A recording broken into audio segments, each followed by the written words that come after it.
Hello, good morning everyone. आज अपन लोग जो है ऑप्टिक्स की सेकंड क्लास को कंटिन्यू करेंगे। तो उससे पहले एक बार हम लोगों ने पीछे जो अपनी ऑप्टिक्स की पहली क्लास थी उसके अंदर क्या क्या पढ़ा था, 2-4 मिनट के अंदर मैं आपको पीछे का रिवाइज करवा देता हूँ, फिर हम आगे का जारी रखेंगे। पीछे की क्लास के अंदर हम लोगों ने ऑप्टिक्स के एक बहुत ही महत्वपूर्ण जो घटना थी, प्रकाश का जो परावर्तन था, उसके बारे में पढ़ा था। प्रकाश के परावर्तन के अंदर मैंने क्या क्या बताया था आपको। परावर्तन के अंदर मैंने आपको ये बताया था कि परावर्तन के अंदर एक चिकना पॉलिश किया हुआ पृष्ठ होता है। उस पृष्ठ के ऊपर जब कोई प्रकाश की किरण आकर के गिरती है तो इससे टकरा करके वो इसी माध्यम के अंदर वापस लौट जाती है। जैसे विरल माध्यम में आई थी तो इससे टकरा करके विरल माध्यम में क्या हो जाएगी, वो वापस चली जाएगी। इस घटना को क्या बोलते हैं, प्रकाश का परावर्तन। ये जो किरण होती है आती है इसको बोलते हैं आपतित किरण, जो वापस जाती है इसको बोलते हैं परावर्तित किरण। और आपतित किरण को और परावर्तित किरण को अलग अलग करने वाली जो रेखा होती है उसको बोलते हैं अभिलंब। अपन लोगों ने एन से इसको प्रदर्शित किया था। दो नियम बताए थे मैंने परावर्तन से संबंधित दो नियमों के अंदर मैंने बताया था। पहला नियम क्या बात बोलता है, आपतित किरण, परावर्तित किरण और अभिलंब एक समतल में एक ही बिंदु पर मिलते हैं। पहला नियम तो ये था।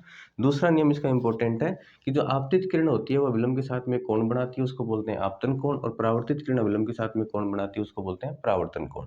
नियम ये बात बोलता है कि आपतन कोण किसके बराबर होता है, परावर्तन कोण के बराबर होता है। कहने का मतलब जो किरण 30 डिग्री कोण पे आई थी वो 30 डिग्री कोण पे क्या होगी, वापस जाएगी। 60 पे आई थी वो 60 पे क्या होगी, वो वापस जाएगी। ये दो मैंने बेसिक नियम बताए थे। एक इससे रिलेटेड मैंने एक आपको एक बात बताई थी कि अगर लंबवत इसके ऊपर आपतित होती है तो लंबवत क्या होगी, वो परावर्तित हो जाएगी। इस कंडीशन के अंदर आपतित किरण भी यही है, परावर्तित किरण भी यही है, इनको अलग करने वाली यानी कि अभिलंब भी यही है। तो इस कंडीशन के अंदर मैंने बताया था कि आपतन कोण का और परावर्तन कोण दोनों का मान कितना होगा, 0 डिग्री होगा। ठीक। उसके बाद मैंने आपको बताया कि परावर्तन को पढ़ने के लिए जो सबसे महत्वपूर्ण जो युक्ति होती है वो क्या है, ये चिकना पुलिस क्या वो पृष्ठ है। इसको अपन लोगों ने क्या नाम दिया था, दर्पण, यानी कि मिरर नाम दिया था। तो दर्पण क्या है, दर्पण वह युक्ति है जिसकी सहायता से हम लोग परावर्तन का अध्ययन करते हैं। कितने प्रकार का होता है दर्पण, दो प्रकार का होता है। एक तो कौन सा होता है, समतल दर्पण, और एक मैंने आपको क्या बताया था, गोलीय दर्पण। एक क्या बताया था, गोलीय दर्पण। और ये गोलीय दर्पण कितने प्रकार का होता है, दो प्रकार का। मैंने आपको बताया था किसी गोले को बीच में से काट करके अगर आप उसके बाहर वाले भाग पे पॉलिश कर देते हो तो वो कौन सा कहलाएगा, अवतल दर्पण। और इसके अंदर वाले भाग पे पॉलिश कर दोगे तो वो कौन सा कहलाएगा, उत्तल दर्पण कहलाएगा। और प्लेन दर्पण कौन सा होता है, प्लेन मिरर कौन सा होता है, एकदम से प्लेन होगा, जो अपन लोग दैनिक जीवन के अंदर घरों में काम में लेते हैं सुबह सुबह, वही अपना कौन सा है, समतल दर्पण है। बस इतनी बातें हम लोगों ने पहली क्लास के अंदर कर ली थी। आज हम लोग दर्पण के बारे में और दर्पण के प्रकारों के बारे में पढ़ेंगे। और दर्पण के प्रकारों के अंदर भी देखो, समतल दर्पण में से कौन कौन से खास खास पर्सन बनते हैं, कंपटीशन के अंदर क्या क्या बातें अपन को याद रखनी चाहिए, और गोलीय दर्पण के अंदर अपन को उत्तल दर्पण और अवतल दर्पण के बारे में क्या क्या याद रखनी चाहिए, उनके बारे में पढ़ेंगे। तो आज की अपनी जो क्लास होगी वो होगी दर्पण के प्रकारों के ऊपर। तो दर्पण के प्रकारों के ऊपर पढ़ें तो मैंने आपको बताया कि दर्पण जो है वो दो प्रकार का होता है। एक तो कौन सा दर्पण होता है, समतल दर्पण, और एक कौन सा दर्पण होता है, उत्तल एवं, यानी कि गोलीय दर्पण। और गोलीय दर्पण के कितने भाग होते हैं, दो भाग, उत्तल और कौन सा दर्पण होता है, अवतल दर्पण। पहले देखो मैं आपको समतल दर्पण के ऊपर कौन कौन से प्रश्न बनते हैं जो अपन को याद रखने चाहिए उनकी बात करते हैं। समतल दर्पण, प्लेन मिरर। प्लेन मिरर के ऊपर देखो आपको बेसिकली क्या याद रखनी है। पहला पॉइंट तो है इसकी डायग्राम, प्लेन मिरर होता कैसा है। प्लेन मिरर देखो, ये एक एकदम से प्लेन होगा, समतलाकार भाग होगा। इस समतलाकार वक्र पृष्ठ के नीचे, समतलाकार पृष्ठ के नीचे आपको पॉलिश करी हुई मिलेगी। सामान्यतः ये जो पॉलिश होती है ये चांदी की पॉलिश होती है, लेकिन चांदी की पॉलिश वाले दर्पण बहुत ज़्यादा महंगे हो जाते हैं। तो इसके नीचे आपको क्या मिलेगी, आपको पॉलिश करी हुई मिलेगी। दूसरा प्रश्न आपको याद रखना है, अपन लोग आगे जाकर के दर्पणों के अंदर फोकस दूरी और वक्रता त्रिज्या के अंदर एक रिलेशन पढ़ेंगे। वो रिलेशन क्या निकल के आएगा, वो रिलेशन निकल के आएगा कि वक्रता त्रिज्या जो है या फिर फोकस दूरी जो है वो वक्रता त्रिज्या की क्या होती है, आधी होती है। फोकस दूरी वक्रता त्रिज्या क्या होती है, आधी होती है। अब समतल दर्पण की जो वक्रता त्रिज्या होती है वो होती है अनंत। कितनी होती है? अनंत। अगर वक्रता त्रिज्या अनंत है तो आप मेरे को एक बात बताओ, फोकस दूरी भी कितनी निकल के आएगी? अनंत निकल के आएगी। ये वाली बात आपको ढंग से याद रखनी है, अच्छे से याद रखनी है कि समतल दर्पण की फोकस दूरी कितनी होती है? अनंत होती है। कितनी होती है? अनंत।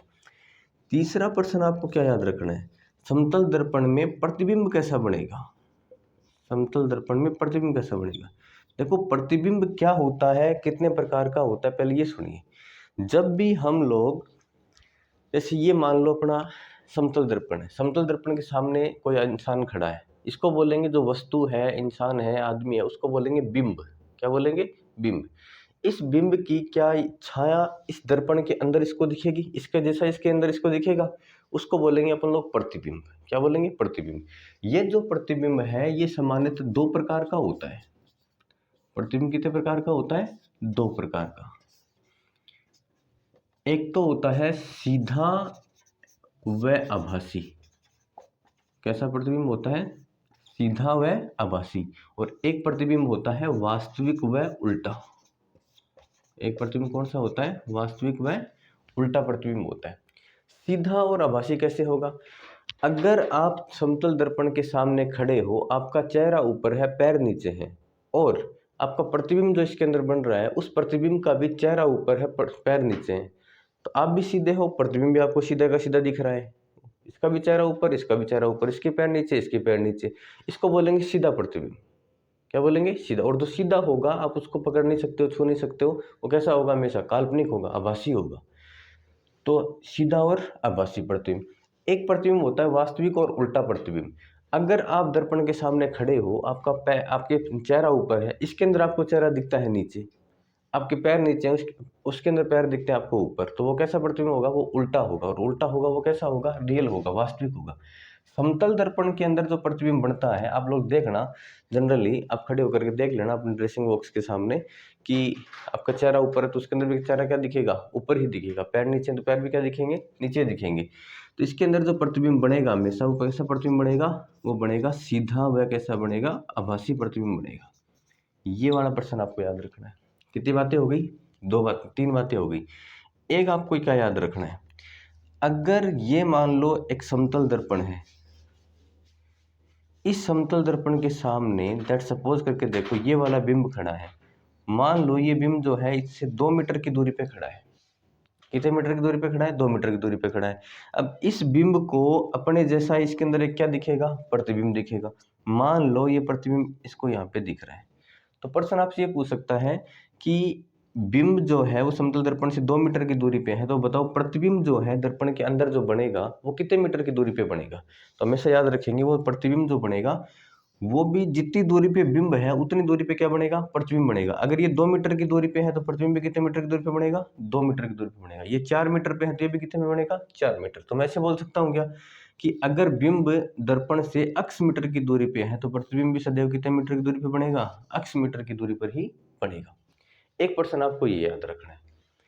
और क्या याद रखना है? अगला अगला प्रश्न आपको ये याद रखना है कि समतल दर्पण के सामने ये वाला बिंब जो है वो है, ठीक है, कुछ दूरी के ऊपर खड़ा हुआ है। मान लो ये समतल दर्पण है और ये अपना क्या है? बिंब है। समतल दर्पण और बिंब, इसके सामने ये खड़ा है, लेकिन अगर कुछ टाइम के बाद में ये वाला बिंब इधर 30 डिग्री मुड़ गया। कितना डिग्री मुड़ गया? पहले सामने खड़ा था, अभी कितना डिग्री मुड़ गया? इधर कितना डिग्री घूम गया? 30 डिग्री घूम गया। तो इसके अंदर जो प्रतिबिंब है वो इधर घूमेगा, तो वो कितने डिग्री घूमेगा? 30 घूमेगा, 60 घूमेगा, 45 घूमेगा, 90 घूमेगा? बताओ। तो हमेशा याद रखना, ये अगर इधर 30 डिग्री घुमा है तो प्रतिबिंब हमेशा डबल घूमेगा। ये 30 घुमा है तो वो कितना घूमेगा? 60। ये 45 घुमा है तो वो 90। ये 60 घुमा है तो वो 120। तो हमेशा याद रखना कि अगर ये थीटा घुमा है तो प्रतिबिंब कितना डिग्री घूम जाएगा? 2 थीटा डिग्री घूमेगा। कितना डिग्री घूमेगा? 2 थीटा। एक प्रश्न आपको याद रखना है। लास्ट एक बात आपको याद रखनी है कि अगर दो समतल दर्पण, एक समतल दर्पण मान लो ये है, एक समतल दर्पण ये है, दोनों समतल दर्पण कुछ कोण पे झुके हुए हैं, हो सकता है वो कोण 30 degree, 45 degree, 60 degree, 90 degree, 20 degree, कुछ भी हो। मान लेते हैं कि ये कोण, इन दोनों जो समतल दर्पण है ये थीटा कोण पे झुके हुए हैं। कितने डिग्री कोण पे झुके हुए हैं? थीटा डिग्री कोण पे झुके हैं। अब झुके हुए हैं तो अगर इनके बीच में कोई वस्तु रख दें, मान लो यहाँ पे मैंने एक वस्तु को रख दिया, तो इस वस्तु के प्रतिबिंब बनेंगे। अब देखना, नाई की दुकान के अंदर अपन लोग जब जाते हैं तो बहुत सारे दर्पण लगे होते हैं, तो आप लोग जब बीच में जाकर के खड़े होते हो नाई की दुकान में कहीं पे भी, तो आपको अपने बहुत सारे क्या दिखते हैं? प्रतिबिंब दिखते हैं। वैसे यहाँ पे दर्पण लगे हुए हैं तो इस वस्तु के भी आपको क्या दिखेंगे? बहुत सारे प्रतिबिंब दिखेंगे। प्रश्न मेरा यही है कि अगर दो दर्पण थीटा डिग्री कोण पे झुके हुए हैं तो बताओ उनकी प्रतिबिंबों की संख्या कैसे निकालोगे? इस वस्तु के प्रतिबिंब कितने प्रतिबिंब बनेंगे? अब सुनो मेरी बात, तो आपको क्या करना है, आपको जो भी कोण दिया हुआ है, जितने भी डिग्री कोण पे ये दोनों दर्पण झुके हुए हैं, उसके हमेशा आपको 360 के अंदर उस कोण का भाग दे देना है। 360 के अंदर आपको क्या दे देना है? भाग दे देना है। जैसे आप लोग 360 के अंदर थीटा का भाग दोगे, पहला केस तो ये है, भाग देते ही अगर आपको सम संख्या प्राप्त होती है, सम पूर्णांक आपको प्राप्त होता है, तो प्रतिबिंबों की जो संख्या होगी, हमेशा याद रखना, प्रतिबिंबों की जो संख्या होगी, n का जो मान होगा वो होगा 360 बट्टे थीटा माइनस 1। कितना होगा?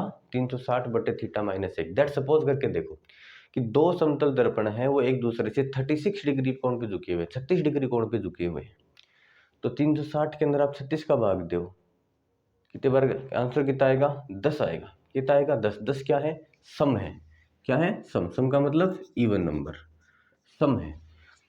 सम है तो सीधी सी बात है, प्रतिबिंबों की संख्या के लिए आपको क्या करना है? वापस 360 में थीटा का भाग देना, 10 आएगा, 10 में से 1 घटा दो, कितना आएगा आंसर?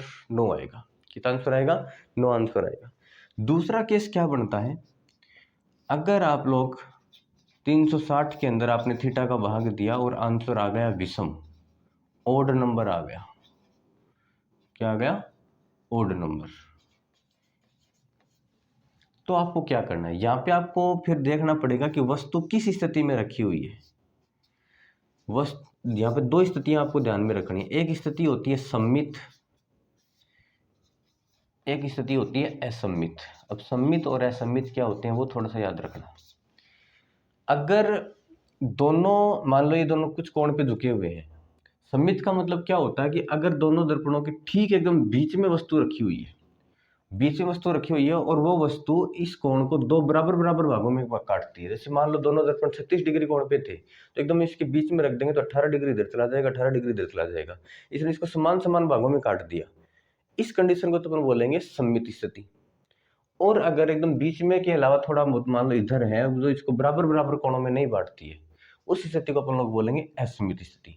तो सम्मित स्थिति में जैसे आपने 360 के अंदर थीटा का भाग दिया, मान लो आंसर 9 आ गया, विषम आया, विषम आया, तो आपको देखना है कि अगर प्रश्न में दे रखा है कि सम्मित स्थिति में वस्तु रखी हुई है, उस कंडीशन के अंदर तो प्रतिबिंबों की संख्या होगी 360 बटे थीटा माइनस 1, 360 बटे थीटा माइनस 1।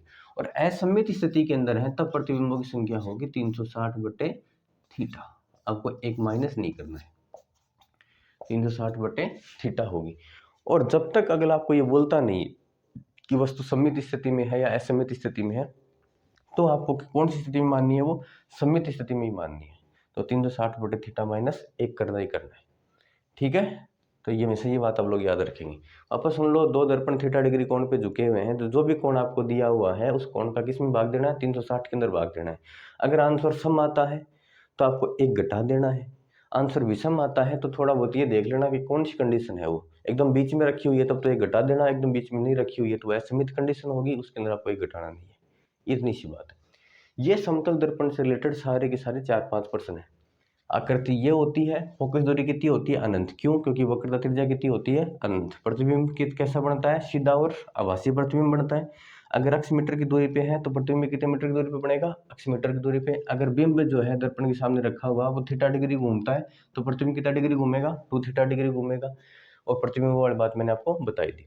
एक दो इसके उपयोग भी याद रखना भी, समतल दर्पण के उपयोग भी काफी बार पूछ लिए जाते हैं। उपयोग देखो, पहला उपयोग तो यही है, अपन लोग डेली की जो अपनी लाइफ होती है, दिनचर्या जो होती है, दैनिक जीवन में अपन अपना चेहरा देखने के लिए सुबह सुबह हम लोग अपना चेहरा देखने के लिए जो है किसका उपयोग करते हैं? समतल दर्पण का। दूसरा उपयोग देखो, वैज्ञानिक जो होते हैं, मान लो एक प्रकाश की किरण ऐसे आ रही है और आपको इस प्रकाश किरण की आ रही है वो ऐसे है, तो सीधी की सीधी जाएगी, वो प्रकाश हमेशा सीधी रेखा के अंदर चलता है, सीधी की सीधी आ रहा है। आपको मान लो उसको इधर भेजना है तो आप इसको यहाँ पे क्या लगा दो, समतल दर्पण लगा दो, कहाँ पे चली जाएगी, प्रकाश की किरण टकरा करके इधर चली जाएगी।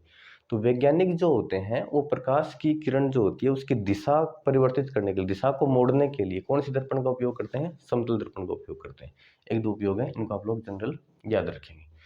ये सारी की सारी बातें अपन ने करी है समतल दर्पण की। दूसरा दर्पण मैंने आपको बताया था गोलीय दर्पण। कौन सा बताया था, गोलीय दर्पण। अब देखो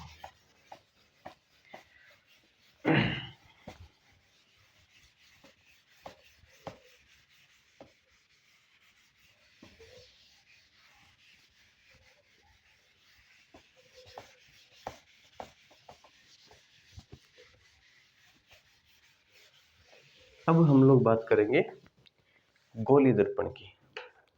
तो गोलीय दर्पण से जुड़ी हुई कुछ मुख्य परिभाषाएं हम लोगों ने पढ़ ली थी कि भाई द्वारक क्या होता है, द्वारक का मध्य बिंदु क्या कहलाता है, ध्रुवा कहलाता है। दर्पण जिस गोले का, देखो एक बार 2-4 मिनट के अंदर मैं आपको वापस बता दूं कि एक गोलीय दर्पण से रिलेटेड, जैसे मान लो कि मैंने क्या लेके बताया था आपको कि एक ये कौन सा दर्पण है, अवतल दर्पण है। इस अवतल दर्पण के लिए मैंने क्या क्या परिभाषाएं बताई आपको कि दर्पण का जो मुख्य पृष्ठ है फिर परावर्तक पृष्ठ होता है, इसको क्या बोलते हैं, द्वारक बोलते हैं। क्या बोलते हैं, द्वारक। द्वारक का मध्य बिंदु क्या कहलाता है, ध्रुव कहलाता है। किससे प्रदर्शित करते हैं, पी से। ध्रुव के बीचों बीच जो लाइन जाती है उसको क्या बोलते हैं, मुख्य अक्ष बोलते हैं। क्या बोलते हैं, मुख्य अक्ष। दर्पण जिस गोले का कटा हुआ भाग है उसका केंद्र क्या कहलाता है, वक्रता केंद्र। वक्रता केंद्र और ध्रुव के बीच की दूरी क्या कहलाती है, वक्रता त्रिज्या। मुख्य अक्ष के समांतर आने वाली प्रकाश किरण परावर्तन के बाद मुख्य अक्ष के जिस बिंदु को काटती है उसको क्या बोलते हैं, मुख्य फोकस। मुख्य फोकस और ध्रुव के बीच की दूरी क्या कहलाती है, फोकस दूरी कहलाती है। ये 5-6 डेफिनेशन अपन लोगों ने पिछले वीडियो के अंदर देख ली थी। अब देखो आगे कंटिन्यू करें। मैंने आपको बताया कि गोलीय दर्पण जो है वो कितने प्रकार का होता है, 2 प्रकार का होता है। गोलीय दर्पण को बीच में से आप लोगों ने काटा, अगर आपने इसके बाहर वाले भाग पे पॉलिश कर दी, जैसे मान लो ये बाहर वाला भाग है, बाहर वाले भाग पे पॉलिश कर दोगे तो अंदर वाला भाग किसका काम करेगा, किरणों को परावर्तित करने का काम करेगा। इसको तो ये जो दर्पण बनता है इसको बोलते हैं अवतल, कॉनकेव। कौन सा मिरर बोलते हैं इसको, कॉनकेव। और अगर आप इसके अंदर वाले भाग पे पॉलिश कर देते हो तब जो दर्पण बनता है इसको क्या बोलते हैं, उत्तल दर्पण, कॉन्वेक्स मिरर। क्या बोलते हैं, कॉन्वेक्स मिरर। एक बात और याद रखना, अवतल दर्पण को अभिसारी दर्पण भी कहते हैं। क्या कहते हैं, अभिसारी दर्पण। और उत्तल दर्पण को अपसारी दर्पण भी कहते हैं। अब अभिसारी और अपसारी का मतलब क्या होता है, देखो जैसे मान लो आपने एक दर्पण लिया, कौन सा दर्पण है ये, अवतल दर्पण है।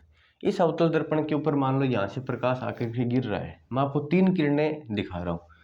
ये 3 किरणें मान लो दर्पण के ऊपर आकर के गिरी, तो अब मेरे को एक बात बताओ, ये पहली किरण इसके ऊपर आकर के गिरेगी तो ऊपर से ऐसे ये झुका हुआ है, तो ये क्या करेगा, ये किरण कहाँ पे आएगी, फिर ये किरण नीचे की तरफ आएगी। ये बीच वाली किरण जब इसके ऊपर जाएगी तो आपको पता है जो किरण लंबवत आपतित होती है वो लंबवत ही क्या हो जाती है, परावर्तित हो जाती है। ये वाली किरण, तीसरी किरण जब इसके ऊपर आपतित होगी तो नीचे से ऐसे झुका हुआ है तो ये भी इसको कहाँ पे मोड़ देगा, ये इधर मोड़ देगा। तो कहने का मतलब जो भी प्रकाश इसके ऊपर आकर के गिरा था इस दर्पण ने उस पूरे प्रकाश को एक बिंदु के ऊपर केंद्रित कर दिया, और मुख्यतः ये बिंदु होता है मुख्य फोकस। मुख्य फोकस के ऊपर क्या कर देता है, केंद्रित कर देता है, समेट देता है पूरे प्रकाश को। जो भी प्रकाश आया था उस पूरे प्रकाश को क्या कर दिया इसने, एक बिंदु के ऊपर समेट दिया, केंद्रित कर दिया। समेटने को, केंद्रित करने को बोलते हैं अभिसार। क्या बोलते हैं, अभिसार। तो ये दर्पण क्या कहलाएगा, अभिसारी दर्पण कहलाएगा। उत्तल दर्पण की खास बात क्या होती है, ये अपना है उत्तल दर्पण। इसके ऊपर मैं आपको प्रकाश जैसे डाल के दिखाऊं, अब देखो ये किरण जब इसके ऊपर आएगी तो ये नीचे से तो ऐसे मुड़ा हुआ है कि प्रकाश की किरण कहाँ पे जाएगी, ऊपर की तरफ जाएगी। सीधी जो आती है उसकी खास बात क्या बताई थी, वो सीधी ही जाती है। ये जब प्रकाश की किरण इसके ऊपर आएगी तो ऊपर से तो ऐसे मुड़ा हुआ है तो कहाँ पे आ जाएगी ये किरण, नीचे की तरफ आ जाएगी, नीचे की तरफ आ जाएगी। इस दर्पण ने क्या किया कि जो भी प्रकाश इसके ऊपर आया था उस पूरे प्रकाश को सभी दिशाओं के अंदर क्या कर दिया, फैला दिया। फैलाने को बोलते हैं अपसार। क्या बोलते हैं, अपसार। तो ये दर्पण क्या कहलाता है, अपसारी। याद रखना, कोई आपसे बोल दे कि अवतल दर्पण को अभिसारी, उत्तल दर्पण को अपसारी क्यों बोलते हैं, तो आपको डायग्राम बना करके उसको बताना है कि इसमें यह है, एक बिंदु के ऊपर क्या कर देता है, सारे आपतित प्रकाश को क्या कर देता है, केंद्रित कर देता है, इसलिए इसको क्या बोलते हैं, अभिसारी। ये पूरे प्रकाश को, आपतित प्रकाश को क्या कर देता है, सभी दिशाओं में फैला देता है, इसलिए इसको क्या बोलते हैं, अपसारी। तो गोलीय दर्पण जो है ये दो प्रकार का हो गया अपना, एक तो कौन सा हो गया, अवतल दर्पण, और एक कौन सा हो गया, उत्तल दर्पण। अब देखो जी, उत्तल दर्पण को और अवतल दर्पण के लिए अब हम लोग दो फॉर्मूले डेवलप करेंगे। एक फॉर्मूला जो होगा वो होगा फोकस दूरी और वक्रता त्रिज्या में क्या संबंध होता है। वेरी वेरी इंपॉर्टेंट, छोटा सा डेरिवेशन है लेकिन काम का है। जो बड़े डेरिवेशन करेंगे उनके अंदर बहुत ज़्यादा काम में आएगा। एक डेरिवेशन अपन लोग पढ़ेंगे, दर्पण का एक फॉर्मूला आएगा जिसको बोलेंगे मिरर फॉर्मूला, दर्पण सूत्र।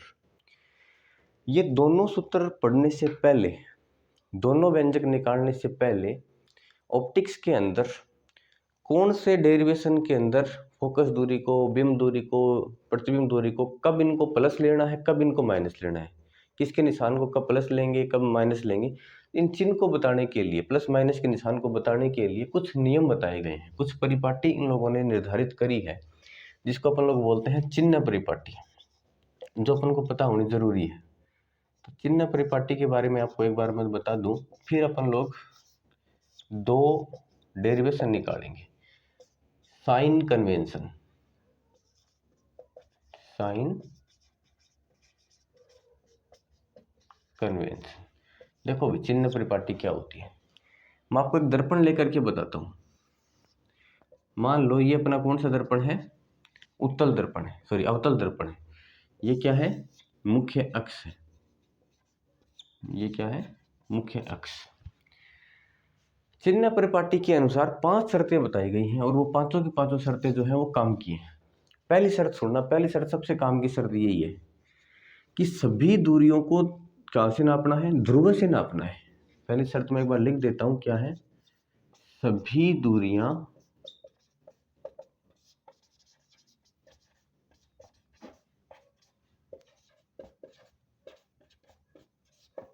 ध्रुव से नापेंगे। सभी दूरियां कहाँ से नापेंगे, ध्रुव से नापेंगे। मतलब क्या हुआ, देखो मैंने क्या बताया था, ये क्या होता है, यहाँ पे दर्पण जिस गोले का कटा हुआ भाग उसको क्या बोलते हैं, वक्रता केंद्र। वक्रता केंद्र और ध्रुव के बीच की दूरी को मैंने क्या नाम दिया था, वक्रता त्रिज्या नाम दिया था। समांतर आने वाली प्रकाश की किरण दर्पण मुख्य अक्ष के जिस बिंदु को सबसे पहले काटती है उसको क्या नाम दिया था, मुख्य फोकस। और मुख्य फोकस और ध्रुव के बीच की दूरी को मैंने क्या नाम दिया था, फोकस दूरी। देखो वक्रता त्रिज्या की डेफिनेशन बोलते हैं तब भी ये बोलते हैं कि ध्रुव और वक्रता केंद्र के बीच की दूरी। एफ की डेफिनेशन बोलते हैं तब ये बोलते हैं कि ध्रुव और फोकस के बीच की दूरी। सारी दूरियों की डेफिनेशन अगर आपको बोलनी है, जो भी आपको जोड़नी है, ऐड करनी है, वो कहाँ से अपन लोग स्टार्ट करते हैं, ध्रुव से। जैसे मान लो यहाँ पे आपने एक वस्तु रख दी, ये बिंब रख दिया, तो बिंब दूरी की परिभाषा कैसे बोलोगे, ध्रुव से लेकर के बिंब के बीच की दूरी क्या कहलाएगी, बिंब दूरी। इसका मान लो यहाँ पे प्रतिबिंब बन गया ए डैश बी डैश, तो प्रतिबिंब दूरी की परिभाषा कैसे बोलोगे, ध्रुव से लेकर के प्रतिबिंब के बीच की दूरी क्या कहलाती है, प्रतिबिंब दूरी। कहने का मतलब सारी की सारी दूरियों को कहाँ से नापना है, ध्रुव से नापना है। कहाँ से नापना है, ध्रुव से नापना है। पहली बात तो ये, तो पहली शर्त तो ये है जिसका पालन आपको करना ही करना है। किसी की भी डेफिनेशन बोलोगे या फिर उसकी लंबाई को आपको जोड़ना है, घटाना है, तो वो कहाँ से स्टार्ट करना पड़ेगा, आपको ध्रुव से स्टार्ट करना पड़ेगा। पहला पॉइंट तो है ये वाला। दूसरा क्या है, दर्पण के बाईं ओर, लेफ्ट हैंड साइड में, दर्पण के बाईं ओर जो है एलएचएस में जो है सारी की सारी दूरियां ऋणात्मक होंगी। कैसी होंगी, ऋणात्मक। लेफ्ट हैंड साइड में दूरियां कैसी होंगी, ऋणात्मक होंगी, नेगेटिव होंगी। पहली बात तो ये। जैसे मान लो अगर आपको प्रश्न के अंदर, न्यूमेरिकल के अंदर आपको प्लस में दे रखी है तो भी आपको क्या करनी है, उनको माइनस करनी है चिन्ह परिपाटी के अनुसार। दर्पण के दाईं ओर राइट हैंड साइड के अंदर दूरियां कैसी होंगी, पॉजिटिव होंगी। अगर आपको नेगेटिव दे भी रखी है तो भी आपको क्या करनी है, पॉजिटिव करनी है। दर्पण के दाईं ओर तो हमेशा दूरियां कैसी होंगी, पॉजिटिव होंगी। तीसरी शर्त हो गई ये वाली, दाईं ओर दूरियां कैसी होती हैं, पॉजिटिव होती हैं। चौथी शर्त, मुख्य अक्ष से ऊपर की ओर, कभी आप ऊंचाई नाप रहे हो या दूरी नाप रहे हो, मुख्य अक्ष से ऊपर की ओर जो दूरियां होंगी, ऊंचाई होंगी, वो कैसी होंगी? धनात्मक होंगी, पॉजिटिव होंगी। तो मुख्य अक्ष से ऊपर दूरियां कैसी होंगी? धनात्मक, पॉजिटिव होंगी। और मुख्य अक्ष से नीचे की ओर, अब वो धनात्मक चाहे इधर हो चाहे इधर हो, किधर भी हो, लेकिन कैसी होंगी? पॉजिटिव होंगी। ऋणात्मक चाहे इधर हो, दाईं ओर हो चाहे बाईं ओर हो, कैसी होंगी? नेगेटिव होंगी। तो मुख्य अक्ष से नीचे की ओर, मुख्य अक्ष से नीचे दूरियां कैसी होंगी? नेगेटिव होंगी। इन शर्तों का पालन आपको करना आना चाहिए। इनको आप लोग फॉलो नहीं करोगे तो आपका न्यूमेरिकल गलत माना जाएगा, आपका डेरिवेशन गलत माना जाएगा। जैसे अभी अपन लोग एक डेरिवेशन करेंगे, उसके अंदर आपको समझ में आ जाएगा कैसे इनको यूज करना है। तो पहली बात तो आपको ये पांचों शर्तें याद होनी चाहिए। सभी दूरियों को ध्रुव से नापना है। दर्पण के लेफ्ट हैंड साइड में बाईं ओर दूरियां नेगेटिव होंगी, ऋणात्मक होंगी, दाईं ओर दूरियां पॉजिटिव होंगी। मुख्य अक्ष से ऊपर की ओर दूरियां कैसी होंगी? धनात्मक। मुख्य अक्ष से नीचे की ओर दूरियां कैसी होंगी? ऋणात्मक। ये बात आपको याद रखनी है। जैसे कैसे पता नहीं चलता, देखो मैं आपको बताऊं। मान लो ये एक दर्पण है, अवतल दर्पण। इसके सामने एक 2 मीटर का बिंब है और वो सपोज करके देखो यहाँ से 3 मीटर की दूरी पे रखा हुआ है। ध्रुव से कितनी मीटर की दूरी पे है? 3 मीटर की दूरी पे। और मान लो इसका प्रतिबिंब यहाँ पे आपको मिलता है और प्रतिबिंब डबल मिलता है, मान लो 4 मीटर की ऊंचाई का मिलता है और वो है 1 मीटर की दूरी पर। इस कंडीशन में कोई आपसे पूछे कि बताओ बिंब दूरी कितनी है, तो बिंब दूरी का मान होता है ध्रुव से लेकर के बिंब के बीच की दूरी। यहाँ से यहाँ तक की दूरी कितनी है? 3 मीटर। लेकिन वो दर्पण के बाईं ओर है, इसलिए आपको क्या लेनी है? वो माइनस की क्या लेनी पड़ेगी? 3 मीटर। प्रतिबिंब दूरी आपसे पूछे, प्रतिबिंब दूरी क्या होती है? प्रतिबिंब से लेकर ध्रुव के बीच की दूरी, यहाँ से यहाँ तक की दूरी कितनी है? 1 मीटर। लेकिन वो दर्पण के किधर है? बाईं ओर है, इसलिए इसको क्या लेंगे? माइनस का 1 मीटर। कोई आपसे बोले प्रतिबिंब की ऊंचाई बताओ, H1 का मान बताओ, तो वो कितनी है? 2 मीटर है। लेकिन वो ऊपर की ओर है, ऊपर की ओर, इसलिए इसको क्या लेना है? प्लस का 2 मीटर। H2 का मान बताओ, नीचे की ओर है ऊंचाई, तो इसको क्या लेना है? माइनस का 4 मीटर। ये है मेरे कहने का मतलब। ठीक है। अब देखो हम लोग जो है एक पहला डेरिवेशन निकालेंगे। और पहला डेरिवेशन, सबसे छोटा डेरिवेशन हम लोग स्टार्ट करेंगे इस चैप्टर का। उसके बाद में बड़े बड़े डेरिवेशन, इसके अंदर काफी बड़े बड़े डेरिवेशन हैं, लेकिन घबराना नहीं है उनसे। पहला जो डेरिवेशन है वो है दर्पण की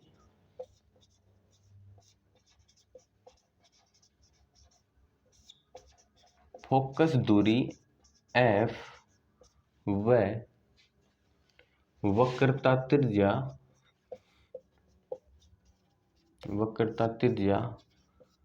r में संबंध। दर्पण की फोकस दूरी f व वक्रता त्रिज्या r में संबंध, ये अपन लोग निकालेंगे। अभी देखना, ज्यादातर जितने भी डेरिवेशन हम लोग जो निकाल रहे हैं वो अवतल दर्पण को लेकर के निकाल रहे हैं।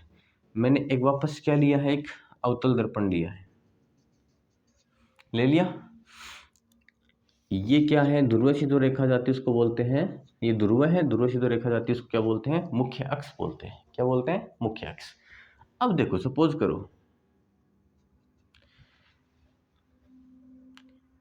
सपोज दैट कि यहाँ पे कोई बिंब रखा हुआ है। यहाँ पे क्या रखा हुआ है? कोई बिंब रखा हुआ है। बिंब रखा हुआ है तो इससे क्या जाएगी? प्रकाश की किरण जाएगी। ये प्रकाश की किरण यहाँ से गई ये प्रकाश की किरण।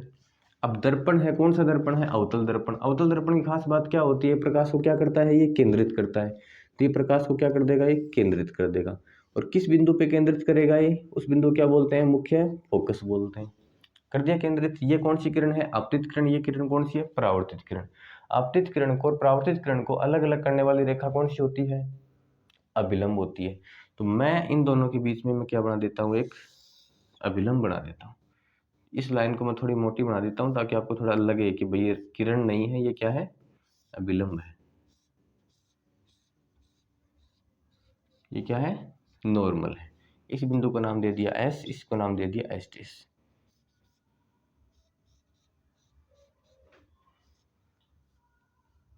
और मान लो ये C बिंदु से जा रहा है, ये क्या बना दिया? ये अभिलंब बना दिया। अब मेरी बात सुनो, जो प्रकाश की किरण आपतित होती है वो हमेशा जो है अभिलंब के साथ में, ये प्रकाश की किरण आपतित हो रही है, आपतित होती है, वो अभिलंब के साथ में कौन सा कोण बनाती है? आपतन कोण। और जो किरण परावर्तित होती है वो कौन सा कोण बनाती है? परावर्तन कोण। लेकिन हम लोगों को पता है कि आई और आर क्या होते हैं? बराबर होते हैं, इसलिए मैं आर की जगह पे भी क्या लिख सकता हूँ? आई लिख सकता हूँ। आर की जगह पे भी क्या लिख सकता हूँ? आई। ये आपतित हो रही थी, कौन सा कोण बनाया? आई। परावर्तित हो रही थी, कौन सा कोण बनाना चाहिए था? आर। लेकिन मैंने क्या बताया? परावर्तन का दूसरा नियम क्या बात बोलता है कि आई और आर क्या होते हैं? बराबर। इसलिए मैंने आर की जगह पे भी क्या लिख दिया? आई लिख दिया।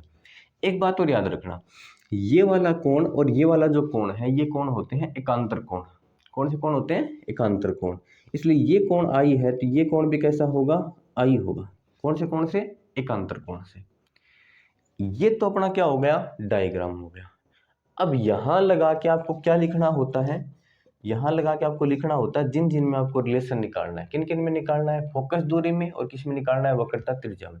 फोकस दूरी क्या होती है? ध्रुव से लेकर के फोकस के बीच की दूरी, पी से लेकर के एफ तक की दूरी। तो पी एफ यहाँ पे क्या है? अपनी फोकस दूरी है। क्या है ये?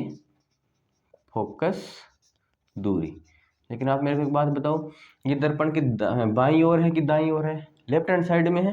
लेफ्ट हैंड साइड में, इसलिए इसके कौन सा निशान लगाएंगे? चिन्ह परिपाटी के अनुसार ऋणात्मक निशान। दूसरी क्या, किस में रिलेशन निकालना है? वक्रता त्रिज्या। वक्रता त्रिज्या क्या होती है? वक्रता केंद्र और ध्रुव के बीच की दूरी, पी से लेकर के सी तक की दूरी, पीसी। क्या है? वक्रता त्रिज्या, रेडियस ऑफ कर्वेचर, इसको आरसी।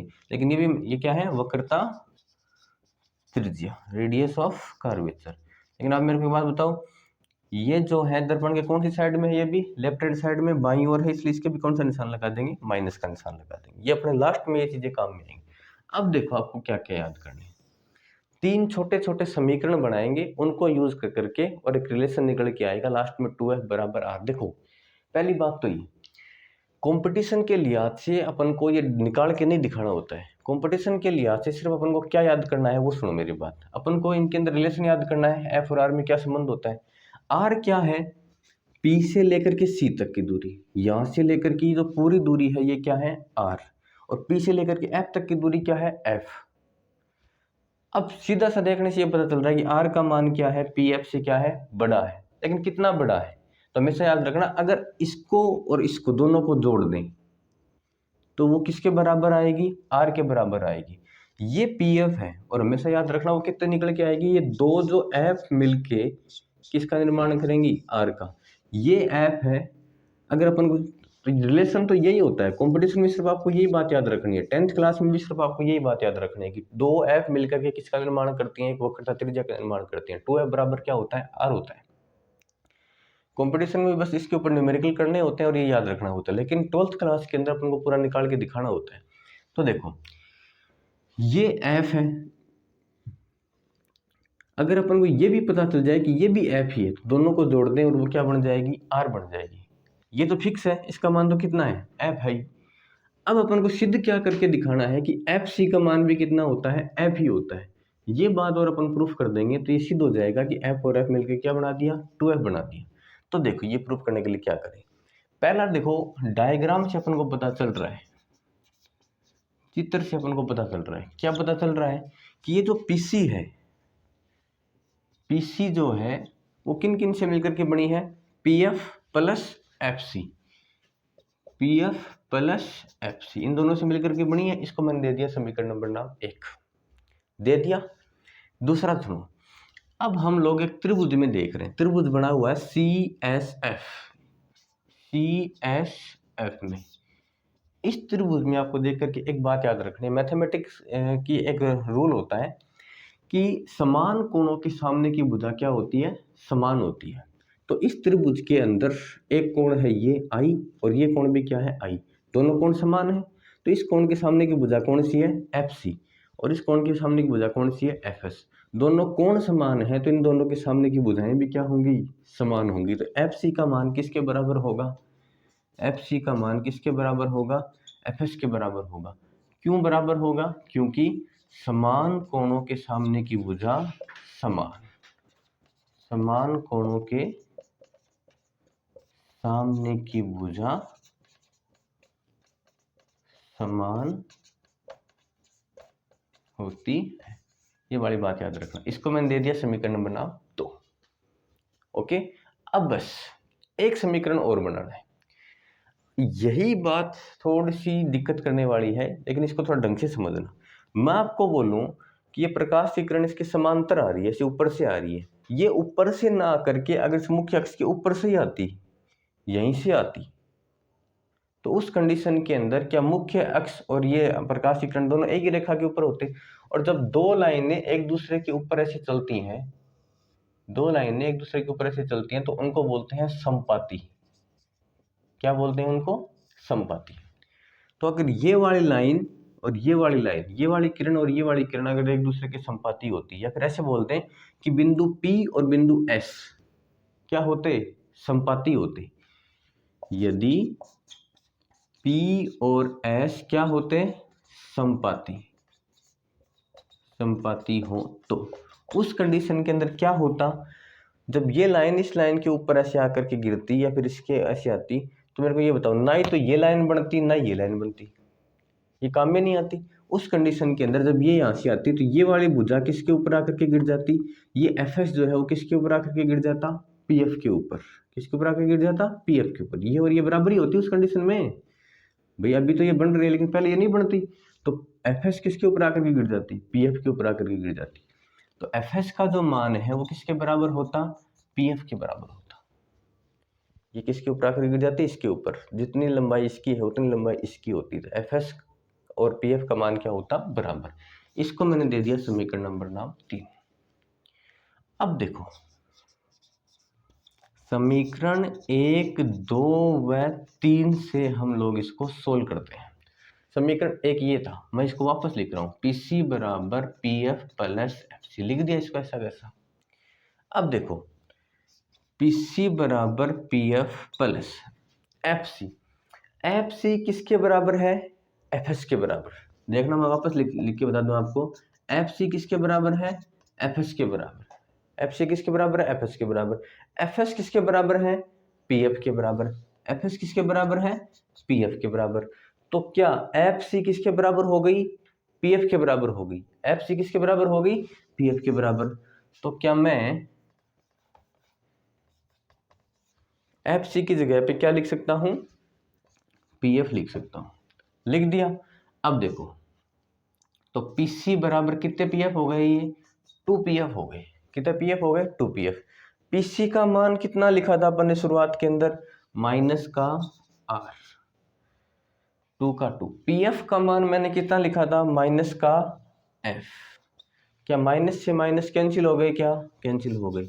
R बराबर क्या निकल के आया? 2F। क्या निकल के आया? 2F। या फिर इसको क्या बोल सकते हैं? F बराबर क्या बोल सकते हैं? ये 2 कहाँ पे चला जाएगा? इसके भाग में। तो R बराबर क्या आ जाएगा? 2 आ जाएगा। क्या आ जाएगा? 2 आ जाएगा। ये वाला रिलेशन वेरी वेरी इंपॉर्टेंट है। बाकी आगे अपन जो बड़े डेरिवेशन करेंगे वहाँ पे छोटे वाले डेरिवेशन काम में आएंगे। समझ में आया ये बात? वापस सुन लो, मैंने क्या बताया आपको।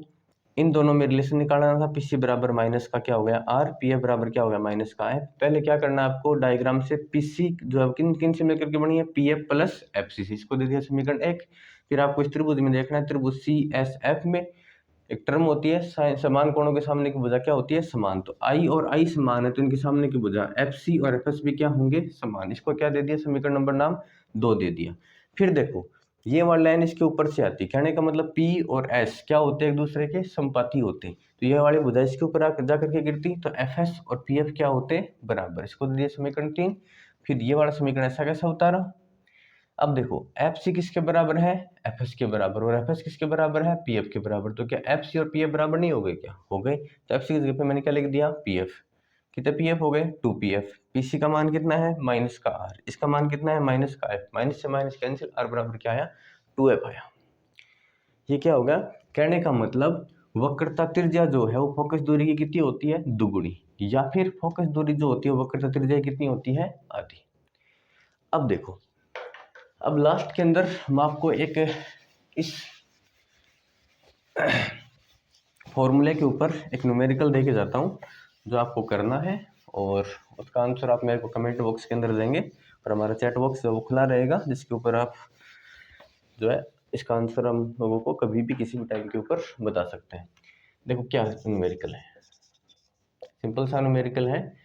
यदि किसी दर्पण के, देखो मैंने दर्पण का मैं पर्टिकुलर नाम नहीं ले रहा हूँ अभी कि दर्पण कौन सा है, उत्तल दर्पण है या अवतल दर्पण है, अभी मैंने सिर्फ दर्पण बोला है, गोलीय दर्पण। आगे जा करके इनमें चेंज होगा, अवतल दर्पण के लिए अपन फोकस दूरी माइनस लेंगे, उत्तल दर्पण के लिए हम प्लस लेंगे, तो वो बात नहीं कर रहे हैं अपन, सिर्फ दर्पण की बात कर रहे हैं कि किसी दर्पण की वक्रता त्रिज्या लिखो, किसी दर्पण की वक्रता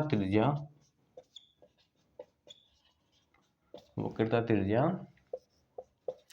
40 सेंटीमीटर है, तो इसकी फोकस दूरी